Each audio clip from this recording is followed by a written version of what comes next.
Hello guys, I welcome you all to my YouTube channel physics for everyone. जो आज की हमारी video रहने वाली है उसमें हम डिस्कस करने वाले हैं कि केवीएस के लिए आपकी क्या स्ट्रेटेजी रहनी चाहिए। ठीक है, कुछ स्टूडेंट्स ने केवीएस पीआरटी का एग्ज़ाम फेल किया है, किसी ने पीजीटी का, किसी ने टीजीटी का। और इस बार कंपटीशन भी बहुत ज़्यादा है क्योंकि 2018 के बाद अब जाके ये एग्ज़ाम निकला है 2022 में। और जहाँ तक एग्ज़ाम डेट की बात है, वो भी देखो, फ़ैब में तो नहीं हो सकता। फ़ैब एंड या मार्च मिड तक आप मान के चलो कि आपका एग्ज़ाम हो जाएगा। ठीक है, आपको अपनी प्रिपरेशन जो करनी है वो इस अकॉर्डिंग करनी है कि फ़ैब एंड तक आपका जो शेड्यूल है, वो जो भी आपकी प्रिपरेशन है वो हो जाए, ताकि मार्च में कभी भी फर्स्ट वीक में भी एग्ज़ाम हो तो आप उसके लिए प्रिपेयर रहें। ठीक है, तो जो आपकी एग्ज़ाम डेट है वो मार्च मिड तक आपका एग्ज़ाम रहने वाला है, लेकिन आप अपनी प्रिपरेशन इस अकॉर्डिंग करो कि फ़ैब लास्ट तक आपकी प्रिपरेशन पूरी हो जाए, ताकि कभी भी एग्ज़ाम हो जाए तो आपको ज़्यादा टेंशन ना लेनी पड़े उस टाइम पे। उस टाइम पे आप क्या होगा, आपका एक बार सिलेबस देखो, एक बार सिलेबस रिवाइज़ करके नहीं होगा, काफ़ी टाइम उसको करना पड़ेगा। तो उस टाइम आपका ये है कि आप सिलेबस एक बार कर चुके हो तो आप उसके बाद प्रैक्टिस मोड पे आ सकते हो। ठीक है? अभी देखो, इसमें जो केवीएस का जो ये एग्ज़ाम ले रहे हैं, इसमें पीआरटी, टीजीटी, पीजीटी की जो पैटर्न है, हमारा जो पैटर्न रहने वाला है वो क्या रहने वाला है, पहले उसको डिस्कस करेंगे। फिर उसके बाद कि कैसे इसको हमने तैयारी करनी है, किस हिसाब से हम ये दिनों को एडजस्ट करके तैयारी करेंगे, वो हमें देखना है। कितना टाइम हमें किस सब्जेक्ट को देना है, कहाँ से हमें तैयारी करनी है, कौन सी बुक्स प्रेफर करनी है उसके लिए, तो वो सब हम इस वीडियो में डिस्कस करने वाले हैं। तो first of all, best of luck to you all. जो भी आप ने जिन्होंने भी फॉर्म फिल किया है, बच्चों ने, सबको बेस्ट ऑफ लक मेरी तरफ से। PRT, TGT and PGT candidates. तो यहाँ जो केवीएस का जो आपका एग्ज़ाम रहने वाला है, उसमें प्लस पॉइंट सबसे ज़्यादा ये है कि यहाँ पे कोई नेगेटिव मार्किंग नहीं है। ठीक है, तो एक प्लस पॉइंट आपका यहाँ पे ये रहने वाला है, लेकिन इसका मतलब ये नहीं है कि कंपटीशन कम है। कंपटीशन बहुत ज़्यादा है, ऑब्वियसली 4 साल बाद एग्ज़ाम हो रहा है। और अगर नेगेटिव मार्किंग नहीं है तो वो किसी भी कैंडिडेट के लिए नहीं है। ऐसा नहीं है कि 2 या 3 बच्चों के लिए नेगेटिव मार्किंग नहीं है तो वो मतलब उन्हें फ़ायदा हो जाएगा। नेगेटिव मार्किंग नहीं है तो नहीं है, तो लेकिन जो मार्क्स आएंगे उसके हिसाब से मेरिट लिस्ट आपकी बननी है। ठीक है, तो कंपटीशन तो है ही। देखो, तो जो ये पीआरटी की हम बात करें, जो इन्होंने इस बार जो एग्ज़ाम पैटर्न में चेंज किया, देखो पहले 150 मार्क्स का पेपर होता था, लेकिन इस बार जो एग्ज़ाम होने जा रहा है वो 180 मार्क्स का होने जा रहा है टोटल। ठीक है, और पहले क्या होता था कि इंग्लिश और हिंदी जो होता था वो क्वालिफाइंग रखा जाता था, और उसमें ये होता था कि आपको पहले ये पार्ट क्वालिफाई करना है, देन आपका पेपर अगला चेक होगा।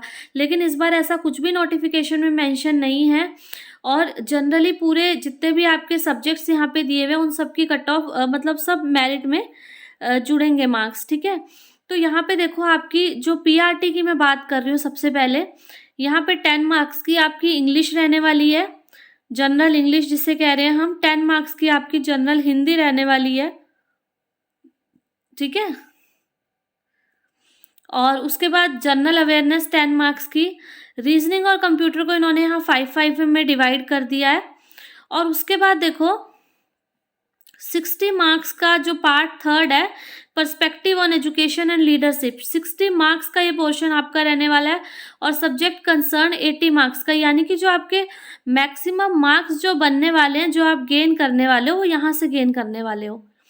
ठीक है, देखो टोटल 180 मार्क्स का आपका पेपर है, और 180 मार्क्स में से आपके 80 + 60 यानी कि 140 मार्क्स आपके इसी सब्जेक्ट्स में से बन रहे हैं। एक आपका सब्जेक्ट प्लस जो आपका टीचिंग मेथडोलॉजी है वो, सॉरी, टीचिंग एप्टीट्यूड में से 60 मार्क्स आपके रहने वाले हैं, और सब्जेक्ट आपका 80 मार्क्स का रहने वाला है। तो देखो, यहाँ पे मैक्सिमम मार्क्स आप 180 में से 140 गेन कर सकते हो अगर आपका टीचिंग एप्टीट्यूड और सब्जेक्ट जो है वो आपके इसमें मास्टरी है। तो देखो, जो टीचिंग एप्टीट्यूड का जो हमारा सिलेबस इन्होंने इस साल डिफाइन किया है, वो ज़्यादातर जैसे सीटेट का सिलेबस है उसके अकॉर्डिंग नहीं है।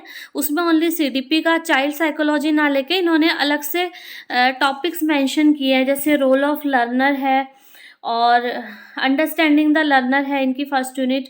Second role of learner, teaching learning में क्या प्रोसेस है, उस सब के बारे में, इंक्लूसिव एजुकेशन, FLN और NEP, RPWD एक्ट, ये सब इसने इंक्लूड किए हैं। जो भी टॉपिक्स मतलब हैं वो सिलेबस में मेंशन है, वहाँ से आप कर सकते हो। तो मेरे यहाँ पे देखो PRT का आपको मैंने बता दिया कि क्या क्या आने वाला है। ऐसे TGT PGT का भी अगर हम देखें तो देखो TGT PGT के लिए ये जो ऊपर वाला सेक्शन है ये पूरा सेम रहेगा। इंग्लिश हिंदी 10 मार्क्स की रहेगी for all candidates whether they are giving PRT exam, TGT और PGT exam. General English Hindi वही 10 मार्क्स की रहने वाली है। जनरल अवेयरनेस 10 मार्क्स की रहने वाली है। रीजनिंग और कंप्यूटर आपका 5 मार्क्स का रहने वाला है। ओनली डिफरेंस कहाँ पे आएगा, थर्ड और फोर्थ पार्ट में। यहाँ पे जो TGT और PGT वाले कैंडिडेट्स हैं उनके लिए ये 40 मार्क्स की है पेडागोजी, और सब्जेक्ट 100 मार्क्स का कर दिया है, ठीक है। लेकिन उनके लिए भी अगेन 180 में से 140 मार्क्स हमारे पास टीचिंग एप्टीट्यूड और अपने सब्जेक्ट के बन रहे हैं, ठीक है। तो जो स्टूडेंट्स जनरल इंग्लिश या जनरल हिंदी या करंट अफेयर्स उन पे लगे पड़े हैं, ठीक है, तो अपना कुछ देखो प्लानिंग बनाओ, कुछ स्ट्रेटेजी बनाओ। सिर्फ वो करके नहीं होने वाला। देखो स्मार्ट स्ट्रेटेजी क्या है कि आप पहले ये देखो कि आपके मार्क्स ज़्यादा कहाँ से आ रहे हैं, ठीक है। 180 में से 140 marks you will get from your subject and teaching aptitude alone. So अगर आप इनकी प्रिपरेशन अच्छे से कर लेते हैं तो उस सेक्शन में तो आपके 10-5 नंबर तो वैसे ही आ जाएंगे, ठीक है। और 180 में से अगर 150 आ जाते हैं तो होप्स हो कि आपका KVS क्लियर है इस बार, ठीक है। एंड आई विश कि सबका, जिन्होंने भी फॉर्म भरा है, जो भी बच्चा अच्छे से मेहनत कर रहा है उसका सबका क्लियर हो, और इंटरव्यू की तैयारी करें आप लोग जल्दी से। तो यहाँ पे देखो जो बेस्ट है कि 100 मार्क्स का टीचिंग सब्जेक्ट लगा लो और 40 मार्क्स का टीचिंग एप्टीट्यूड। तो सबसे पहले तो आप देखो टीचिंग एप्टीट्यूड कैसे प्रिपेयर करना है।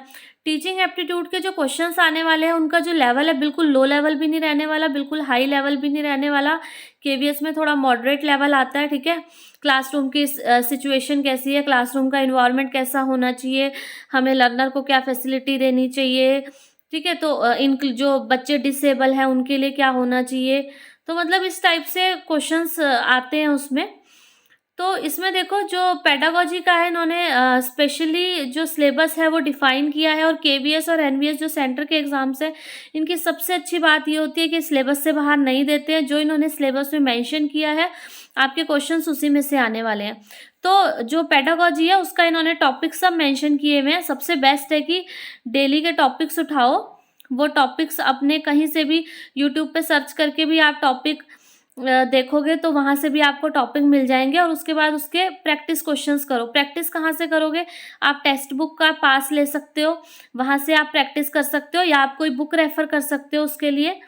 जो टीचिंग पेडागोजी की जो बुक है, ठीक है, मार्केट में अवेलेबल है। अध्ययन मंत्रा वाली भी आ गई है, और बुक्स भी पेडागोजी के लिए अवेलेबल है मार्केट में। आप एक बार अपना सिलेबस उसमें चेक करिएगा कि आपका सिलेबस उसमें डिफाइंड हो। KVS का जो स्पेशली सिलेबस इस बार आया है वो, ठीक है। अदरवाइज अगर आपको कोई बुक से प्रेफर नहीं करना है, आप नहीं खरीद सकते हो, या कुछ भी ऐसी मजबूरी है आप लोगों की, तो ऐसा कोई नेसेसरी भी नहीं है। यूट्यूब पे सब वीडियोस पढ़िए, आप टॉपिक सर्च, अपना टॉपिक देखो, सिलेबस में टॉपिक सर्च करो, आपको उस पर 10 वीडियो आराम से मिल जाएंगी। अलग अलग वीडियो देखो, ठीक है, और उसमें से आप प्रिपेयर कर सकते हो। उसके अलावा आप इसे कहाँ से प्रिपेयर कर सकते हो, बेस्ट पार्ट है +1 और +2 की जो साइकोलॉजी की बुक है, आप उन्हें करो। NIOS की साइट से DLED की जो बुक्स हैं उससे नोट्स बनाओ अपने, और वहाँ से फिर उसकी प्रैक्टिस करो क्वेश्चंस की, ठीक है। तो इतना आप कर लोगे तो आप पेडागोजी में अच्छे मार्क्स गेन कर लोगे। उसके बाद सब्जेक्ट में तो आप लोगों को पता ही है अपने अपने सब्जेक्ट का, ठीक है। अपने अपने सब्जेक्ट में मास्टर्स आप लोग हैं ही, तो अपने सब्जेक्ट के लिए आपको वही टॉपिक प्रिपेयर करने हैं। सिलेबस हर चीज़ का मेंशन है। और सब्जेक्ट के लिए देखो जो मेनली है NCERT, ठीक है। पेडागोजी के लिए तो NCERT +1 +2 की, और NIOS की DLED की जो बुक्स हैं उसमें से आप हेल्प ले सकते हो, ठीक है। और सब्जेक्ट की अगर हम बात करें तो सब्जेक्ट की आप एनसीईआरटी को फॉलो करेंगे, ठीक है। एनसीईआरटी सपोज जैसे टीजीटी मैथ्स का सिलेबस जैसे दिया हुआ है, तो आप उसको सिलेबस उठा के देखोगे 9th-10th का पूरा एनसीईआरटी का सिलेबस उसमें कवर है, ठीक है। ऐसे ही आप फिजिक्स का देखोगे, पीजीटी फिजिक्स का देखोगे, तो उसमें +1 +2 का आपका सिलेबस सारा कवर है। तो ऐसा नहीं है कि वो +1 +2 के सिलेबस से बाहर आ जाएगा, आएगा वही कुछ, लेकिन उसका लेवल थोड़ा सा एडवांस होगा। लेवल एडवांस होगा यानी कि ये लगा लो, ऐसा भी नहीं है कि सब क्वेश्चन ही एडवांस लेवल के आ जाएंगे, कुछ मैक्सिमम पोर्शन एनसीईआरटी में से आता है, उसके अलावा जो कुछ क्वेश्चंस होंगे वो एडवांस लेवल के आएंगे, यानी कि जेई नीट वगैरह लेवल की आपने प्रिपरेशन कर रखी है, then that will be good for you. अगर आप उसकी प्रैक्टिस सबकी अच्छी है तो आप इजीली उसे क्रैक कर सकते हैं।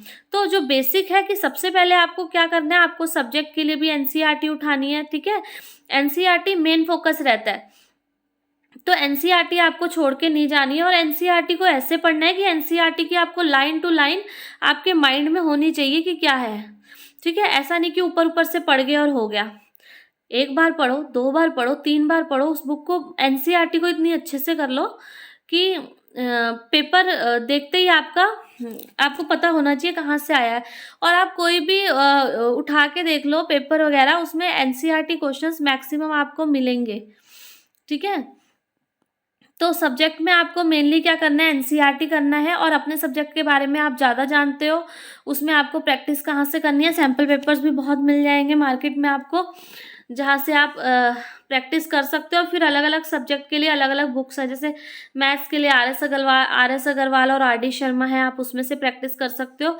लेकिन कब, जब आपने एनसीईआरटी कंप्लीट कर ली है तब। ऐसे फिजिक्स के लिए HC वर्मा है, अच्छी बुक है। उसके अलावा आप और बुक्स को भी रेफर कर सकते हो, ठीक है। लेकिन पहले एनसीईआरटी, और तो यहाँ से आपकी क्या हो जाएगी, टीचिंग एप्टीट्यूड और ये कवर हो जाएगा आपका सब्जेक्ट, ठीक है। उसके बाद आपका क्या रहता है, देखो रीजनिंग प्लस कंप्यूटर। रीजनिंग पे ज़्यादा ध्यान देने की ज़रूरत नहीं है, सिर्फ 5 क्वेश्चंस उसमें आने हैं, और 5 क्वेश्चन में से 2-3 क्वेश्चन तो ऐसे होंगे कि कोई भी कर लेगा, ठीक है। चलो, आपको अगर रीजनिंग बिल्कुल भी नहीं आती है, बिल्कुल न्यू है, तो आप क्या करोगे, रीजनिंग की कोई मैराथन वीडियो देखेंगे, ठीक है। 4 घंटे की, 5 घंटे की होगी, डेली का नहीं देना उसे, वो 4-5 घंटे की वीडियो भी आप देख लेंगे, आपका रीजनिंग हो जाएगा। ऐसी कंप्यूटर मैराथन देख लो, हो जाएगा। करंट अफेयर क्या करना है, पूरा मंथ नहीं करना है, मंथ के एंड में जो पिछले महीने की मैराथन वीडियो किसी भी यूट्यूब चैनल से उठा के देख लो, 2-4 चैनल से, तो वहां से आप उसके नोट्स बना लो। हर रोज के मत बनाओ, लेकिन मंथ के एंड में, जैसे ये दिसंबर के एंड में आप दिसंबर के बना लेंगे, तो ऐसे आप इसको प्रिपेयर कर सकते हैं, ठीक है। और जनरल इंग्लिश और हिंदी के लिए आप ल्यूसेंट की किसी भी बुक में से ले सकते हैं, एंटोनियम, सिनोनियम, इडियम्स, ये सब, तो ये सब आप वहां से प्रिपेयर कर सकते हो। मेन आपका पेडागोजी और सब्जेक्ट है, ठीक है। इसके अलावा देखो, ठीक है, इसके अलावा देखो क्या रहने वाला है आपका। तो ये आपको पता चल गया कि आपके सब्जेक्ट्स कौन कौन से आने हैं, कैसे आपको क्या करना है। तो आपको मेनली जो फोकस करना है वो 100 + 40 140 मार्क्स पे फोकस करना है। तो अभी जो आपका मंथ है, जैन चल रहा है, ठीक है, जैन मिड में है हम, और फेब आपका पूरा पड़ा है, तो 1.5 मंथ आपके पास है, ठीक है। तो इसमें आप क्या करने वाले हो, देखो, आपको जो 2 सब्जेक्ट है उस पे मेन फोकस करना है, बाकी के उसके लिए आप लास्ट का 1 वीक छोड़ दो, ठीक है। रीजनिंग होगी, कंप्यूटर हो गया, इंग्लिश होगी, हिंदी होगी, इसको आप लास्ट 1 वीक में कंप्लीट करोगे, हो जाएगा, कोई इतनी दिक्कत वाली बात नहीं है। तो 2 सब्जेक्ट अभी आप मेन अपने लेके चलो, पेडागोजी और आपका खुद का सब्जेक्ट। आपके खुद के सब्जेक्ट में आप पहले ही एक्सपर्ट होंगे, आपको क्वेश्चन प्रैक्टिस करनी होगी, कंसेप्ट आप लोगों के क्लियर होंगे, मैं ये मान के चल रही हूँ, ठीक है। तो अब आप अपने डे को डिवाइड कर लो, जैसे सुबह के टाइम आपको क्या करना है, सुबह के टाइम आपको पेडागोजी करनी है, ठीक है। 2-3 घंटे आप पेडागोजी के लिए निकाल लो, ठीक है। 2 to 3 आवर्स आप पेडागोजी के लिए निकाल लो, 2 से 3 घंटे। और रात के टाइम में आप अपना सब्जेक्ट कर लो, या मॉर्निंग में आप सब्जेक्ट कर रहे हो तो इवनिंग टाइम में आप पेडागोजी कर लो। मतलब आप इस टाइप से अपने सब्जेक्ट को भी इस टाइप से डिवाइड करो। आपके सब्जेक्ट में मान लो 20 चैप्टर है, ठीक है, आपके सब्जेक्ट में 20 चैप्टर है, और 20 डेज में उसको डिवाइड कर लो कि आपको पर डे का एक चैप्टर कवर करना है। उस एक चैप्टर के आपको थ्योरी पार्ट भी प्लस प्रैक्टिस जिस भी बुक में से आपको करनी है वो प्रैक्टिस भी आपको करनी है, ठीक है। तो इस टाइप से अपना 20 डेज में आपका जो वो सिलेबस है वो कवर हो जाएगा। और ऐसे 40 के अराउंड टॉपिक आपके पेडागोजी के बनेंगे, ठीक है। तो 40 के अराउंड जो आपके टॉपिक बनेंगे पेडागोजी के, उस 40 में से 2-2 टॉपिक आप डेली के डिवाइड कर लो कि 2 टॉपिक्स आपको डेली के कवर करने हैं। तो आपको एक दिन का कितना काम करना है, एक चैप्टर अपना सब्जेक्ट का, 2 टॉपिक्स पेडागोजी के, इतना डेली के लेके चलो, इतना कवर करोगे आपका 20 डेज में सिलेबस कंप्लीट हो जाएगा। उसके बाद भी आपके पास 10 to 15 to 20 डेज आपके पास फिर भी बचते हैं, जिसमें आप क्या करोगे, प्रीवियस ईयर पेपर से प्रैक्टिस करोगे। देखो अगर आप टीजीटी लेवल की कर रहे हो तो प्रीवियस ईयर पेपर से आपको कुछ नया नहीं मिलने वाला, क्योंकि जो इस बार सिलेबस चेंज हुआ है, सब्जेक्ट स्पेशली ऐड किया है, पिछले साल तक सब्जेक्ट नहीं था, ठीक है। और बाकी जनरल सेक्शन में आपको हेल्प मिल सकती है। तो जनरल सेक्शन के लिए आप जितने भी पिछले एग्जाम्स हुए हैं उन सब प्रीवियस ईयर के क्वेश्चंस लगा सकते हो, चाहे वो पेडागोजी के हैं, चाहे वो इंग्लिश हिंदी उसके है। उसके बाद आप इस चीज़ को प्रैक्टिस कर सकते हो। तो पहले आपको किस पे फोकस करना है, अपने सब्जेक्ट पे और टीचिंग एप्टीट्यूड पे। पर डे का आपको एक चैप्टर अपने सब्जेक्ट का करना है और 2 टॉपिक आपको पेडागोजी के करने हैं। सो इस पैटर्न से अगर आप चलोगे तो आपका हो जाएगा, ठीक है। बुक्स मैंने आप लोगों को बता दी और प्लान हो गया हमारा कि कैसे करना है, पैटर्न आप लोगों को पता चल गया, नेगेटिव मार्किंग आपकी इसमें है नहीं, ठीक है। तो आई होप ये वीडियो आप लोगों के लिए यूज़फुल रहेगी। तो आई होप आपके लिए वीडियो यूज़फुल रही होगी। और फिजिक्स के लिए मैं वीडियो डालती रहूँगी, पेडागोजी के भी कुछ टॉपिक्स डालती रहूँगी, सो आपको वहाँ से भी हेल्प मिल जाएगी। So hope for the best and best of luck to all the candidates who are appearing for PGT, TGT and PRT exam. Thank you and have a nice day.